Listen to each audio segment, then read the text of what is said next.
But Aya Hesham is the CEO and founder of StarsFlyers.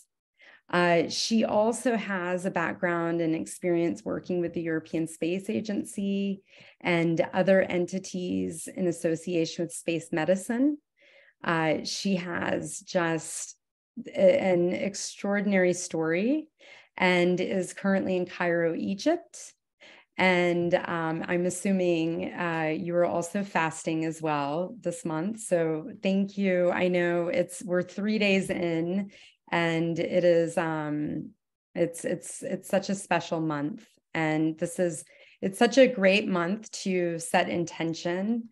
And also, again, coming back to removing barriers and things that are blocking us as women. So I am going to let you take over and introduce yourself, and thank you so much for being here. I'm so honored and just happy to know you. So. Definitely, thank you so much, Kim. Hi everybody, thank you for the introduction, and thank you so much, Kimberly, for hosting this amazing event. The other speakers are so inspiring, and I am happy to be listening to other women leaders in the space industry. So thank you again for organizing such a great conference to empower women from all over the world to contribute more to the space industry. So I'm gonna today talk about a little bit about my journey in the space industry and how I get there. So I'm gonna share my screen. Yes, I think you have my screen now, right?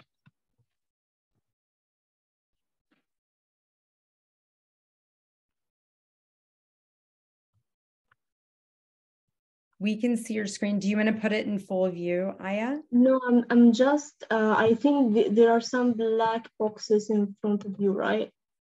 Nope, we can see the screen. We can see. Okay, perfect. Okay, so, yes. Yeah, this is better. So this is my journey, let's say, into the stars. And I'm gonna also talk about the lessons that I have learned throughout the career in the space industry. So let's talk about the beginning of the journey. When I was young, I have been always called a curious child. When I was around 8 or 9 years old, I was asking lots of questions. And I was curious even about the space travel. And many questions were hitting in my mind, such as if we are alone in the universe, or are there aliens out there on other planets? So, and at that point, my passion started for the space industry. And this passion was mainly driven by the alien theories. But unsurprisingly, I haven't found any answer to most of those questions. And there was a very interesting series on National Geographic called The Flying Objects, or as we call them, the UFOs. And it was discussing everything about the aliens and the evidence that prove their presence in the universe. It was mind-blowing, like every time I was watching this series. And it deeply increased my curiosity about the space industry and made me more eager to learn more about our beautiful universe. And then 5 years later, I got accepted at Ain Shams University School of Medicine, and I started my career as a medical doctor. But I was feeling that there is yet something bigger I want to achieve. This intrinsic voice coming from the curious child inside me that she still needs and won't answer for her questions. That's why during my studying in the medical school, I started to learn more about the space medicine field until a new dream was born. And this dream was to specialize in the space medicine field after graduation to be able to provide medical support and a safe environment for the people who are actually traveling to space. That's why I started to take real steps toward achieving this dream. So in my second year in the university, I conducted my first research paper. It was a cross-sectional study, and it was about the psychology of Mars exploration. And I remember this day, I was feeling so excited and a little bit nervous because it was the first time ever to talk about this topic in my university. And surprisingly, I won the competition. My abstract was selected as the fifth place. At the fifth place at the best abstract between 200 research papers at the conference. So it was a win scenario for me. And then I started my real research journey. So I joined many projects, actually, including University of California and San Diego, and published with them a book in Springer Nature. It was talking about the space flight and the central nervous system. And then I joined many other research projects affiliated with different institutes and started to publish work on the primary or secondary research projects and publish in um, but remember with me, this curious child inside me loved playing the long-term game. She always felt that she wanted to do more and to contribute more to the space industry. And after lots of reading and learning about the industry from the business perspective, I was reading and trying to get deep more to the space medicine field, and this is to detect the market gaps. So then I founded my company, StarsFlyer. And StarsFlyer is a space medicine consultancy firm. We are working on multiple projects. And I have always wanted to broaden my knowledge beyond just the science because I'm coming from a medical background, and I wanted to gain a real experience of how business work. So I joined a business incubator program at the American University in Cairo, Business of School of Business. And as you see here in this photo, I worked with this amazing group of business mentors. And then we joined an accelerator program affiliated with the UK Space Agency, and it was called Entrepreneurial Spark. And at that time, I was really so excited about the new experience. And I found myself enjoying every second I'm spending on my company.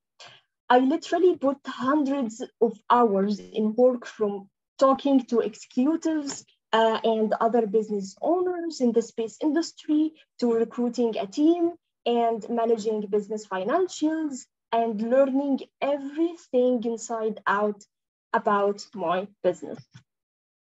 And things were going so perfect to the point that sometimes even I was imagining myself and dreaming of my picture on Forbes 30 under 30 or Forbes business. But unfortunately, life is not fair.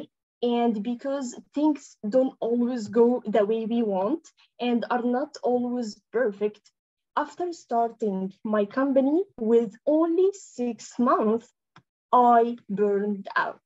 I literally burned out. And I realized that the last few months, I was overloaded myself with lots of work hours, very tight schedule all the week, along with my studying and the research work. And I got something called idiopathic urticaria. And idiopathic urticaria we usually get idiopathic urticaria when we have allergy towards something.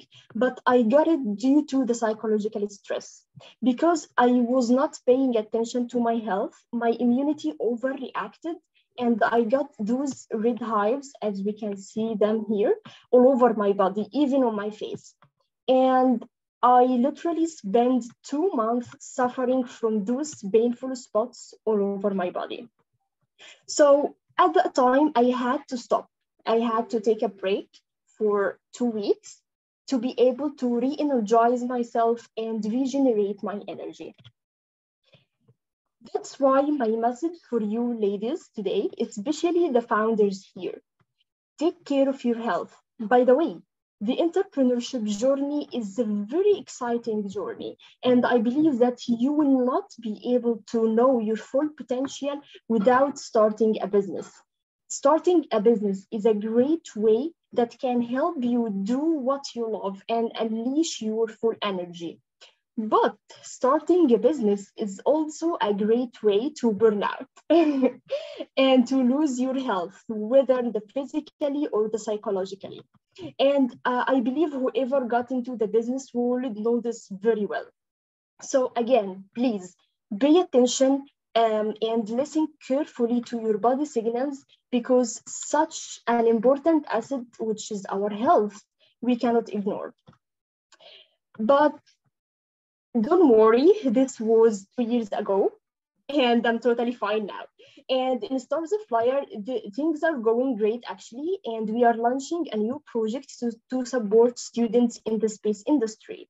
So currently, we have collaborated with GESRI, and GESRI is the Jordan Space Research Institute, and currently they are conducting the first ever space analog mission in Jordan. And we are currently recruiting research mentors and mentees to participate in the research that will be conducted during the mission. And this project is dedicated mainly to include more people interested to join the space industry and to promote the space industry all over the world, and to provide the chance and the opportunity for more young students to join the space industry. So definitely, if you are interested, you can scan the QR code and you'll find more information about the program. And I will leave the QR code in the follow-up section after the event. Perfect. But the curious... Oh, sorry. Sorry? No, sir.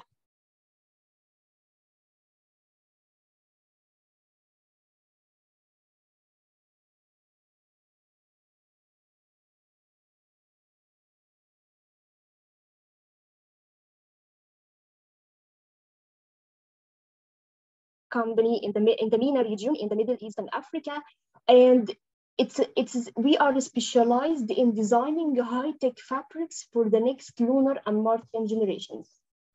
And SigmaFit is already a very well-established company in many industries, including the medical, military, and aerospace.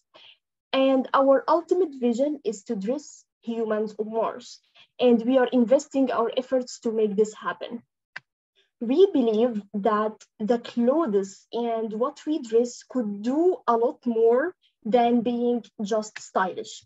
And because clothes are the first line of protection against the external harsh space environment, so innovating in those textiles and advancing them to enhance our presence on other planets is a crucial step, especially during the deep space missions. That's why in SigmaFit, I work with the R&D team, research and development team. And in design, we are designing and testing the new fabrics in simulated environments, such as the extreme temperature and microgravity. So now I have taken you in a time machine through my space journey in a quick 10 minutes. And I would say that I have learned so much during my journey. And if there is just one lesson I would share with you, that would be you have to be curious. By being curious, you will be able to literally see new worlds and the possibilities that are normally not visible. Many successful professionals, by the way, have become successful because they ask important questions. And the space industry is a field that has tons of research gaps and unanswered questions. So just be curious enough and ask lots of questions. You don't know how you will find your next opportunity. And also, please love your failures. During the journey, especially if you have a dream big enough, consider that to achieve this dream, it will take time. It takes months and may take up to years to actually figure out what you're really passionate about. Personally, it took me years to figure it out, and it took me longer to feel like I was not behind all of my peers.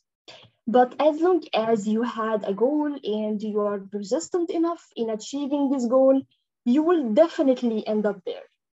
So just do your best to figure out how to keep yourself in a high performing mindset. And during the journey, you will face failures and rejections. But don't fear them and don't fear making mistakes. My message to you is to love your steps and start again. And remember that everything you want is on the other side of fear. So just be persistent, show up early, and show the world who you are. And who knows, you may end up like this, from being a very curious, annoying child asking lots of questions, looking up at the sky, to be traveling all over the world, talking about your dreams and about your journey into the stars. Thank you so much for having me. I hope you enjoyed this small session. Thank you. Thank you so much, Aya. That was incredible. And those of you that are just joining, if you can please share your name, share the country that you are joining us from. And just to let everyone know, we will also be sharing the link of the recorded Steminist conference as well. Aya, we so appreciate you being here. What an incredible story. And as Aya and I were speaking the other day, we were talking about Egyptians in space, and Egyptians really pioneered space exploration. And back in the early days of the pyramids and early days of Egypt, they mapped the stars. I was so excited to see that when the UAE started building their space agency, the amount of Egyptians, but not only Egyptian women that were being hired to come in to participate in that program. And so you're such an inspiring woman, and I so appreciate the commitment that the women here, the speakers that are joining us today, have to give back, to share their knowledge. You know,